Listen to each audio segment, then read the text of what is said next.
ಬಿಲ್ಪತ್ರೆ ಇವತ್ತಿನ ವಿಶೇಷತೆ ಏನ್ರಿ ಅಪ್ಪಾಜಿ ಅಂತಂದ್ರೆ ಬಿಲ್ಪತ್ರೆ ಕಾಯಿ ಎದಕ್ಕೆ ಬರ್ತದ, ಬಿಲ್ಪತ್ರೆಯ ಸೊಪ್ಪು ಅಂದರೆ ಎಲೆಗಳು ಎದಕ್ಕೆ ಬರ್ತದ, ಶಿವಾಗ ಯಾಕೆ ಶ್ರೇಷ್ಠ, ಈ ಬಿಲ್ಪತ್ರೆ ಗಿಡ ಏನಾದಲ್ರಿ, ಈ ಬಿಲ್ಪತ್ರೆ ಗಿಡದಾಗ ಶಿವ ವಿಷ್ಣು ಅಂದ್ರೆ ಬ್ರಹ್ಮ ವಿಷ್ಣು ಮಹೇಶ್ವರ ಹ್ಯಾಂಗ ಸ್ಥಾಪನೆ ಆಗಿರ್ತಾರ್ರಿ. ಮೂರು ಲೋಕಕ್ಕೆ ಬೇಕಾದಂಥ ಈ ಬಿಲ್ಪತ್ರೆ ಗಿಡ ರೀ. ಮೇಲಿರುವಂಥ ಲೋಕ, ಈ ಮಧ್ಯದೊಳಗಿರುವಂಥ ಲೋಕ ಮತ್ತು ಪಾತಾಳದಲ್ಲಿರುವಂಥ ಒಂದು ಲೋಕ ರೀ ಇದು.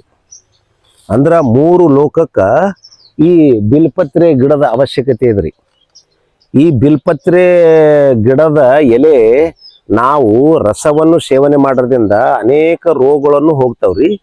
ಮತ್ತು ಮಕ್ಕಳಿಗೆ, ವಿದ್ಯಾವಂತವ್ರಿಗೆ, ವಿಜ್ಞಾನಿಗಳಿಗೆ, ರಾಜಕಾರಣಿಗಳಿಗೆ, ಪ್ರತಿಯೊಬ್ಬರಿಗೆ ಏನು ಎನರ್ಜಿಯನ್ನು ರೆಡಿ ಮಾಡ್ತಾರೆ. ಇದು ಪಾಸಿಟಿವ್ ಎನರ್ಜಿ. ನಾವು ಭಾಳ ಯೋಚನೆ ಮಾಡೋದು ಬ್ಯಾಡ್ರಿ. ಯಾಕಂತಂದ್ರೆ ಅಂಥ ಶಕ್ತಿ ಅದರ. ಮತ್ತು ರೈತರು ಏನು ಮಾಡ್ತಾರ್ರಿ, ಈಗ ನಾವು ಸಾವಯವ ಕೃಷಿ ಬಗ್ಗೆ ಹೇಳ್ತೀವ್ರಿ. ಆ ಸಾವಯವ ಕೃಷಿ ಬಗ್ಗೆ ಅತಿ ಶಕ್ತಿಶಾಲಿ ಆದಂಥ ನ್ಯೂಟ್ರಿನ್ ಮತ್ತು ಪೊಟ್ಯಾಷಿಯಮ್, ರಂಜಕ, ಆಮೇಲೆ NPK ಅಂತ ಹೇಳ್ತೀವಲ್ರಿ. ಈಗ ನೀವು ಪ್ರತಿಯೊಂದು ಯೂರಿಯಾ, DAP ಇಂಥವೆಲ್ಲ ರೈತರು ಹಾಕಿ ಭೂಮಿ ಏನು ಮಾಡ್ತಾರಂದ್ರೆ ಅವರಿಗೆ ಗೊತ್ತಿಲ್ಲ. ವಿಜ್ಞಾನಿಗಳು ಹೇಳ್ತಾರ್ರಿ. ಈಗ ನಾನು ಕೃಷಿ ಮಹಾವಿದ್ಯಾಲಯದ ವಿಜ್ಞಾನಿ ಕೇಳಿದ್ರೆ ಅವರು ಭಾಳ ಚೆಂದಾಗಿ ಹೇಳಿದ್ರಿ. ಏನ್ರಿ, ಡಾಕ್ಟರ್ ಬಸವಣ್ಣಪ್ಪನವರು ತನಕೇರಿ ಹೇಳಿ ಅವರು ಸಾವಯವ ಸಂಶೋಧಕರು. ಅವ್ರು ಹೇಳಿದ್ರು, ಇಲ್ಲ ಗುರುಜಿ, ನೀವು ಇದು ಮೊದಲು ಹಿಡಿದು ಪೂಜನೆ ಆದಂಥ ಈ ಗಿಡದ ಕಾಯಿಗಳನ್ನು ಯಾವ ಥರ ಏನು ಭೂಮಿಗೆ, ಮನುಷ್ಯರಿಗೆ, ಆಮೇಲೆ ಎಲ್ಲ ಪರಿಸರಕ್ಕೆ ಎಷ್ಟು ಶಕ್ತಿ ಇದೆ ಅಂತಂದ್ಕೇರಿ ಇದ್ರ ಬಗ್ಗೆ ಹೇಳಿದ್ರಿ. ಅದಕ್ಕೆ ಇವತ್ತಿನ ವಿಶೇಷತೆ ಏನ್ರಿ ಅಂತಂದ್ರೆ, ಈಗ ಯುಗಾದಿ ಅಂದ್ರೆ ಹೊಸ ವರ್ಷ ರೀ. ಇವೆಲ್ಲ ಏನಾಗ್ಲಿಕ್ಕತ್ತವ್ರಿ, ಈಗ ಗಿಡಗಳೆಲ್ಲ ಎಲೆಗಳನ್ನು ಉದಿರಿ ಈಗ ಹೊಸ ಚಿಗುರನ್ನು ಬರ್ತಾರೆ. ಹೊಸ ಚಿಗುರು ನಾನು ಇವು ಕಾಯಿಗಳು ಅದಾವ್ರಿ. ಈಗ ಯಾವ್ರಿ, ಬಿಲ್ಪತ್ರೆ ಕಾಯಿ.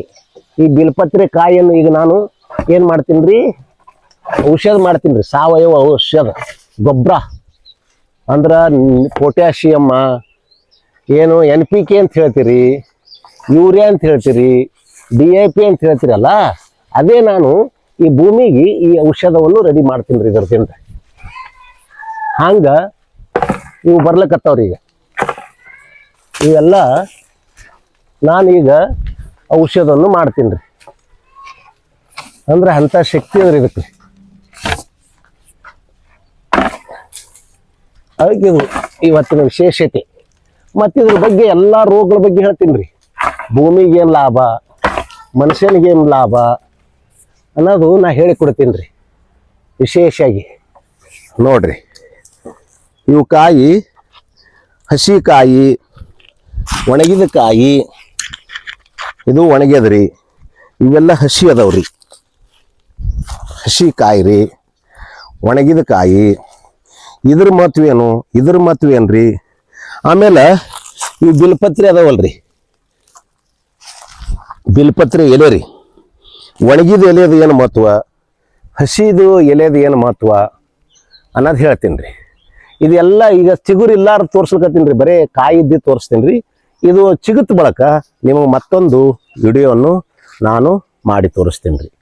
ಈ ಬಿಲ್ಪತ್ರೆ ಮಹತ್ವ, ಯಾವ ರೋಗದಿಂದ ಮುಕ್ತಿ ಹೊಂದುತ್ತೀವಿ ಮನುಷ್ಯ, ಬಿಲ್ಪತ್ರೆ ರಸದಿಂದ, ಬಿಲ್ಪತ್ರೆ ಹೂದಿಂದ, ಬಿಲ್ಪತ್ರೆ ಕಾಯ್ದಿಂದ, ಬಿಲ್ಪತ್ರೆ ತೊಗಟೆಯಿಂದ, ಬಿಲ್ಪತ್ರೆ ಬೇರ್ದಿಂದ, ಬಿಲ್ಪತ್ರೆ ತಳಗಿರುವಂಥ ಮಣ್ಣದಿಂದ ಸುದ್ದಕ್ಕೆ ಅತಿ ಶಕ್ತಿಶಾಲಿಯಾದಂಥ ಮಾನವಗ ಪಾಸಿಟಿವ್ ಎನರ್ಜಿಯನ್ನು ಸಿಗ್ತದೆ ರೀ. ಮತ್ತು ಭೂಮಿಗೆ ಏನೇನು ಸಿಗ್ತಾವ್ರಿ, ಪ್ರಾಣಿ ಪಕ್ಷಿಗಳಿಗೆ ಏನೇನು ಸಿಗ್ತಾವ್ರಿ ಅನ್ನೋದು ನಾನು ಹೇಳಿಕೊಡ್ತೀನಿ ರೀ. ಈಗ ನೋಡ್ರಿ, ಇದು ಬಿಲ್ಪತ್ರೆ ಚಿಗ್ಲಿಕ್ಕತ್ತದ್ರಿ. ಇದು ಚಂದಾಗಿ ಮುಗುಳು. ಇದ್ರದಿಂದ ಔಷಧ ಮಾಡ್ತೀನಿ ರೀ. ನೋಡ್ರಿ, ಔಷಧ ಮಾಡ್ತೀನಿ ರೀ ಇದ್ರದಿಂದ. ಎಸದ್ದು ಯುಗಾದಿ ಅದಲ್ರಿ, ಯುಗಾದಿ ಒಳಗೆ ನಾವು ಹೂವು, ಚಿಗುರು ಎಲೆ ಇದ್ರದಿಂದ ಎಲ್ಲ ನಾವು ಏನು ಮಾಡ್ತೀವ್ರಿ, ಭಾಳ ವ್ಯವಸ್ಥೆ ಪ್ರಕಾರವಾಗಿ ಔಷಧವನ್ನು ಮಾಡಿಡ್ತೀವಿ ರೀ. ನೀವು ಔಷಧ ಸಂಬಂಧ ಆದರೂ ಸುದ್ದಕ್ಕೆ ನಮಗೆ ಕಾಂಟ್ಯಾಕ್ಟ್ ಮಾಡ್ಬೋದು ರೀ. ಸ್ಕ್ರೀನ್ ಮ್ಯಾಗ ನನ್ನ ಫೋನ್ ನಂಬರ್ ಇರ್ತದೆ ರೀ. ಆ ಥರ ವ್ಯವಸ್ಥೆಯನ್ನು ಮಾಡ್ಕೋರಿ ಅಂತೇಳಿ ನೆಕ್ಸ್ಟ್ ಎಪಿಸೋಡ್ಗೆ ಮತ್ತೆ ಹೆಚ್ಚಿನ ಮಾಹಿತಿಯನ್ನು ಕೊಡ್ತೀನಿ ರೀ. ನಮಸ್ತೆ.